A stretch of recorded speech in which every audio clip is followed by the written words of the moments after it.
تیری بربادیوں کے مشورے ہیں آسمانوں میں۔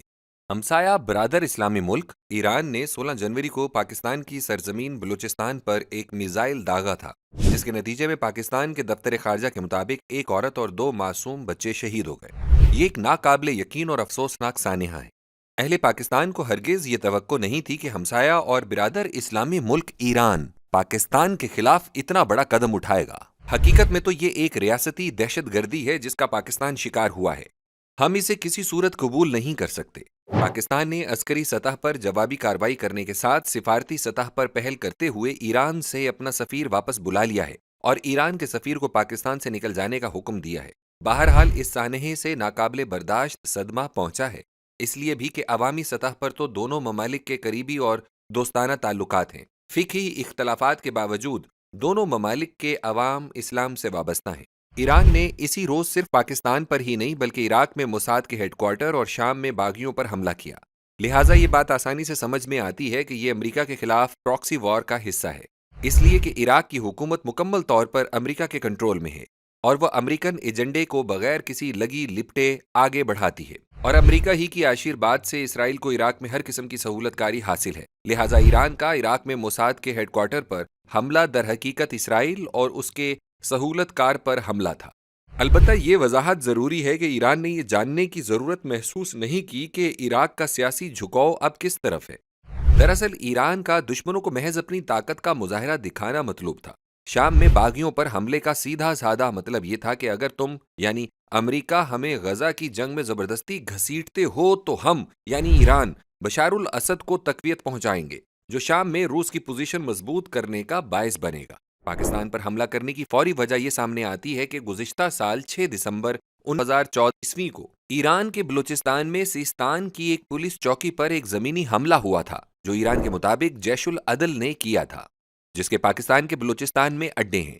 اور تازہ ترین وجہ یہ بنی کہ جو حوثی باغی جن کی پشت پر ایران ہے انہوں نے دعویٰ کیا کہ انہوں نے اسرائیل کا بحری جہاز اغوا کر لیا ہے اور جو بحر احمر میں کارروائیاں کر کے غزہ کی جنگ میں اسرائیل اور اس کے پشت پناہوں کی تجارت کے لیے خطرے کا باعث بن رہے تھے۔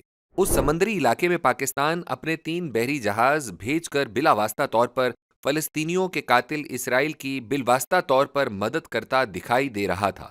پاکستان پر ایران کے حملے کی مزید وجہ سمجھنے کے لیے ہمیں رضا شاہ پہلوی کے دور میں ایران اور پاکستان کے تعلقات امریکہ کے حوالے سے دیکھنے ہوں گے۔ اس دور میں دونوں اسلامی ممالک امریکہ کے کیمپ میں تھے، لہٰذا ان میں گاڑھی چھنتی تھی اور بڑے دوستانہ تعلقات تھے۔ ایرانی انقلاب کے بعد ایران امریکہ تعلقات بگڑ گئے، لیکن امریکہ پاکستان تعلقات اچھے رہے۔ ضیاء الحق کے دور میں امریکہ پاکستان تعلقات کی گہرائی اور مضبوطی کا اندازہ کریں کہ امریکہ نے پاکستان کی ایٹمی صلاحیت حاصل کرنے کی کوششوں اور پیش رفت کو نظر انداز کرنا شروع کر دیا۔ حالانکہ ایٹم بم ہی کے مسئلے پر امریکہ بھٹو کو ایک فوجی طالع آزما کے ذریعے پھانسی دلا چکا تھا۔ سوویت یونین افغانستان سے پسپا ہوا تو امریکہ نے پاکستان سے آنکھیں پھیر لی، کیونکہ امریکہ پاکستان سے جتنا کام لینا چاہتا تھا لے چکا تھا۔ لیکن جلد ہی امریکہ کو افغانستان پر خود حملہ کرنا پڑا، کیونکہ افغانستان میں ملا عمر رحمۃ اللہ علیہ کی قیادت میں ایک مکمل اسلامی ریاست قائم ہونے کے واضح امکانات پیدا ہو گئے تھے۔ امریکہ ایک بار پھر پاکستان سے بغل گیر ہو گیا، کیونکہ امریکہ کو افغانستان میں پاکستان کی شدید ضرورت تھی۔ لیکن اب ناکامی امریکہ کا مقدر تھی اور اس نے اپنی شکست کا ملبہ مکمل طور پر پاکستان پر ڈال دیا۔ لہٰذا پاکستان کے بڑوں نے بھی 2014-15 سے اپنا رخ کسی حد بلکہ کافی حد تک موڑ کر چین، جو نئی ابھرتی ہوئی طاقت تھی، اس کی طرف کر لیا۔ یہاں ہم چین سے بھی ایک گلہ کریں گے، اس لیے کہ پاکستان نے تقریباً 70 سال بعد امریکہ سے اپنا تعلق کمزور کر کے چین سے اپنا تعلق مضبوط بلکہ انتہائی مضبوط کیا تھا۔ اور یہ بھی حقیقت ہے کہ ان 70 سالوں میں اگر پاکستان امریکہ کے بہت کام آیا تو امریکہ نے بھی چاہے اپنے مفاد میں ہی پاکستان کی بہت مدد کی تھی۔ خاص طور پر جنگی ساز و سامان کے حوالے سے پاکستان کو اس قابل کر دیا تھا کہ بھارت کے حملے کا مقابلہ کرے۔ 1965 کی جنگ میں پاکستان کے پاس صرف امریکی اسلحہ تھا۔ اس سب کے باوجود پاکستان نے سفارتی چھلانگ لگا کر چین کا ساتھی بننے کا فیصلہ کیا، لیکن چین نے ہمارا ہاتھ اس طرح نہیں تھاما کہ ہم امریکی مدد سے بے نیاز ہو جاتے۔ علاوہ ازیں یہ کہ کچھ ہمارے حکمران اس بات پر بضد ہو گئے کہ ہمارے غیر ملکی دوست بنیادی ضروریات پوری کرنے کے ساتھ ساتھ ہماری یعنی حکمرانوں کی عیش و عشرت کا سامان بھی مہیا کریں۔ عام تجارتی سودوں میں ہی نہیں، دفاعی سامان کے حوالے سے بھی جو لین دین ہو اس میں ہمیں یعنی حکمرانوں کو ایک بڑا حصہ ملنا چاہیے۔ عین ممکن ہے کہ ہمارے یہ اتوار دیکھ کر چین بھی سوچتا ہو کہ جب یہ خود برباد ہونے پر تلے ہوئے ہیں تو ان ڈوبتے ہوئوں کو کوئی اپنا نقصان کر کے کیوں بچائے۔ بہرحال جہاں تک امریکہ کے اس الزام کا تعلق ہے کہ پاکستان افغانستان کی جنگ میں ڈبل گیم کرتا رہا ہے، ہم سمجھتے ہیں کہ بعض حالات اور واقعات کے پس منظر میں امریکہ کے اس الزام کو مکمل طور پر رد نہیں کیا جا سکتا کہ پاکستان مشرف دور میں امریکہ کے ساتھ ڈبل گیم کر رہا تھا، لیکن افغان طالبان کے ہاتھوں اپنی بدترین اور ذلت آمیز شکست کا ذمہ دار کلی طور پر پاکستان کو ٹھہرا دینا یہ امریکہ کی کھلی بددیانتی ہے کہ وہ اپنی افواج کی بزدلی، غلط حکمت عملی اور اپنے غلط اندازوں کو ایک طرف رکھ کر صرف پاکستان کو ذمہ دار قرار دے دے۔ یہ در حقیقت ایک چاروں شانے چت گرے ہوئے پہلوان کے جھوٹے عذرات ہیں جو وہ تراش رہا ہے۔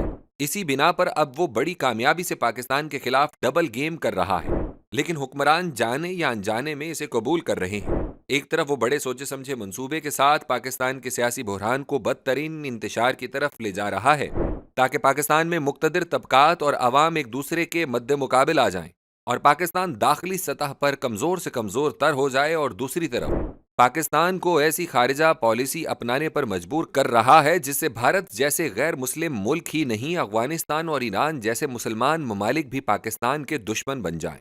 یاد رہے پاکستان افغان مہاجرین کو ایک ماہ میں نکلنے کا بیک جنبش حکم دے چکا ہے جو آسانی سے ممکن نہیں۔ افغانستان پاکستان ٹرانزٹ ٹریڈ پر غیر ضروری ٹیکس لگا دیا گیا اور اب بار بار تورخم بارڈر بند کیا جا رہا ہے جس سے افغانستان کی تجارت تباہ ہو رہی ہے اور ان کی معیشت متاثر ہو رہی ہے۔ امریکہ نے ایران کا حریف ہونے کے باوجود پاکستان پر حملہ کرنے کے حوالے سے ایران کی کھلے الفاظ میں مذمت نہیں کی، جبکہ پاکستان قریباً 1.5-2 سال سے عالمی اور خطے کے معاملات میں امریکہ کی پالیسیوں کو اندھا دھند آگے بڑھا رہا ہے، جس کی وجہ سے چین جیسا دوست خاموش احتجاج کے ساتھ قدرے بلند آواز میں بھی احتجاج کر رہا ہے۔ چین کے وزیر خارجہ پاکستان کے دورے کے دوران کھلم کھلا یہ کہہ چکے ہیں کہ پاکستان اپنے ملک میں سیاسی استحکام پیدا کرے۔ علاوہ ازیں چین کا میڈیا جو ہمیشہ حکومتی کنٹرول میں رہا ہے، اس کے تبصرے چینی حکومت کی سوچ کی غمازی کر رہے ہیں۔ روس بھی یوکرائن کے مسئلے پر پاکستان سے ناراض ہو چکا ہے کیونکہ پاکستان کے راستے یوکرائن کو اسلحے کی فراہمی کی اطلاعات اور یوکرائن کے ذمہ داران کو پاکستان کے دورے کی دعوت روس کی شدید ناراضگی کی وجوہات میں شامل ہے۔ البتہ امریکہ پاکستان کو سعودی عرب اور امارات سے مالی امداد دلا رہا ہے، لیکن بے وفائی کا پس منظر رکھنے والا امریکہ جو ہی اپنا مقصد حاصل کر لے گا، یہ عرب ممالک بھی پیچھے ہٹ جائیں گے اور پاکستان بدترین تنہائی کا شکار ہو جائے گا۔ جبکہ صرف 2024 عیسوی میں پاکستان نے $27.47 بلین اور اگلے 3 سالوں میں $77.5 بلین غیر ملکی قرضہ ادا کرنا ہے، جس کی ادائیگی موجودہ صورتحال میں ناممکن نظر آتی ہے۔ سوال یہ ہے کہ پھر ہمارے پاس فروخت کرنے کے لیے کیا ہوگا، جبکہ پہلے ہی ملک کے کچھ ایئرپورٹس، شاہراہیں غیر ممالک کے پاس گروی ہیں۔ کل کیا ہوگا یہ اللہ رب العزت کے سوا کوئی نہیں جانتا۔ موجودہ صورتحال کو دیکھ کر مستقبل کے بارے میں اندازے لگائے جا سکتے ہیں، اور اندازے صحیح بھی ہو سکتے ہیں اور غلط بھی۔ ہمارے اندازے کے مطابق جس طرح یک طرفہ طور پر الیکشن کرائے جا رہے ہیں، اس کے نتائج سے مزید انتشار بڑھے گا۔ اب تک کی صورتحال کے مطابق الیکشن نہیں بلکہ مبینہ طور پر سلیکشن ہو رہی ہے، اور کامیاب امیدواروں کا محض نوٹیفیکیشن ہو جائے گا اور عوام غیر متعلق ہو کر رہ جائیں گے، اور اس مزاحیہ کھیل میں وہ غریب قوم جو پہلے ہی قرضوں کے پہاڑ تلے دبی ہوئی ہے، اس پر انتخابات کے حوالے سے 47 ارب روپے کا قرضہ مزید بڑھ جائے گا اور حاصل کچھ نہ ہوگا۔ اس لیے ایسے انتخابات کے ذریعے جو حکومت طاقتوروں کی پشت پناہی سے بنائی جائے گی، اسے 20% سے زیادہ عوام کی حمایت حاصل نہ ہو سکے، کیونکہ اب تک کے تمام سروے یہی ظاہر کر رہے ہیں۔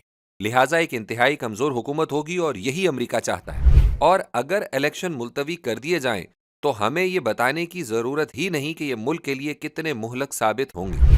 گویا غلط فیصلوں اور حکمت عملی کی وجہ سے ہمارے آگے گڑھا اور پیچھے کھائی ہے۔ اس بات کا ریکارڈ پر آنا لازم ہے کہ عالمی حالات اور موجودہ ملکی سیاسی عدم استحکام، عوامی بے چینی، ملک کی داخلی صورتحال اور ملک کی سلامتی پر منڈلاتے خطرات کے حوالے سے ہم تمام مسلمانوں اور خاص طور پر پاکستانی قوم کو آگاہی دے رہے ہیں کہ ہوش کے ناخن لیں، تیری بربادیوں کے مشورے ہیں آسمانوں میں۔ اللہ تعالیٰ سے ہی دعا ہے کہ وہ کوئی راہ نکال دے۔